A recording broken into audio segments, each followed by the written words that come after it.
আল্লাহ ক্ষমাশীল, তিনি অসীম দয়ালু। আমরা অনেক সময় ভাবি, এত পাপ করেছি, আল্লাহ কি আমাকে ক্ষমা করবেন?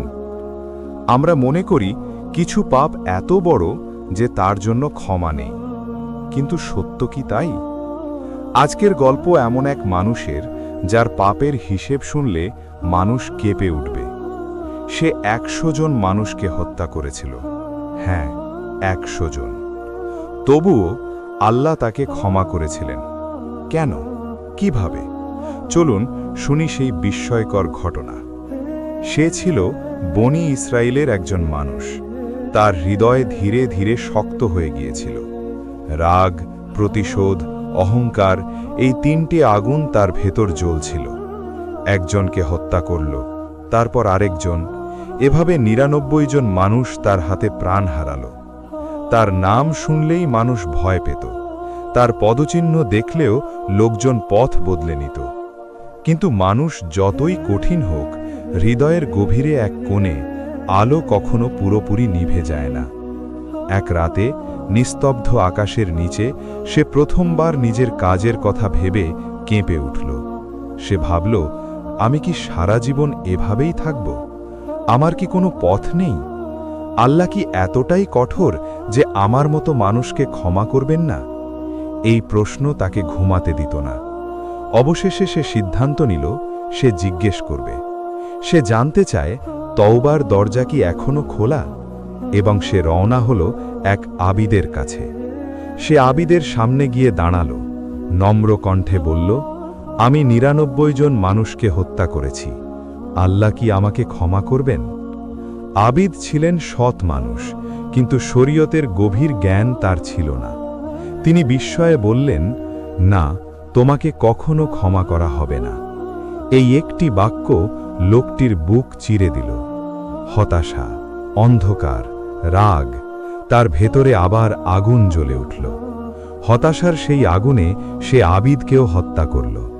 এবার সংখ্যা দাঁড়াল 100। কিন্তু আশ্চর্য ব্যাপার হল, এত বড় অপরাধের পরেও তার ভেতরের অনুশোচনা মরে গেল না, বরং সে আরও অস্থির হয়ে উঠল। সে বুঝল ভুল উত্তর পেয়েছে, তাকে সত্য জানতে হবে। সে খুঁজতে লাগল একজন সত্যিকারের আলেম। অবশেষে সে এক আলেমের কাছে পৌঁছল। সে আবার বলল, আমি 100 জন মানুষকে হত্যা করেছি। আল্লাহ কি আমাকে ক্ষমা করবেন? আলেম শান্তভাবে তার দিকে তাকালেন। তিনি বললেন, তোমার আর আল্লাহর মাঝে কে বাধা দেবে? এই একটি বাক্য লোকটির হৃদয়ে আলো জ্বালিয়ে দিল।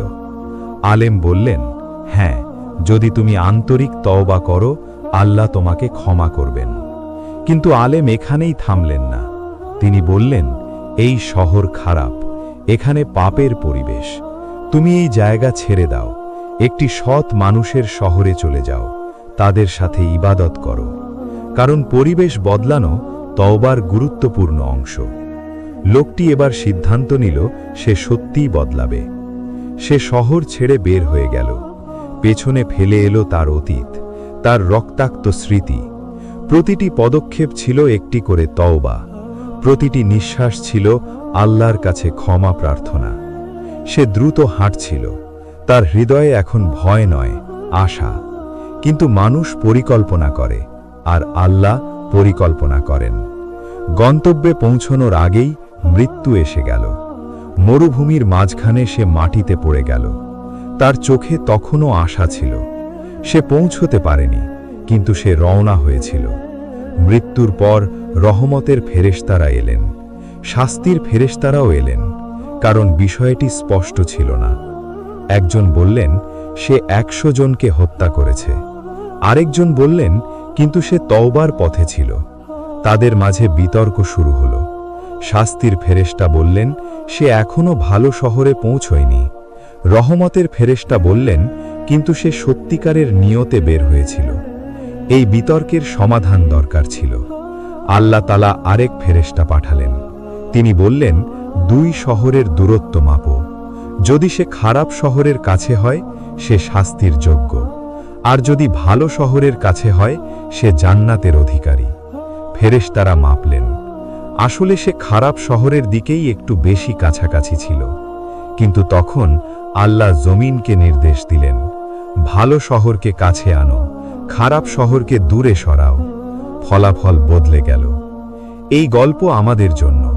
তুমি যত পাপী হও, যত দূরেই চলে যাও, ফিরে আসার পথ বন্ধ নয়। তওবা মানে শুধু মুখের কথা নয়, দিক পরিবর্তন। আজ যদি তুমি এক কদম বাড়াও, আল্লাহ তোমার দিকে 10 কদম এগিয়ে আসবেন।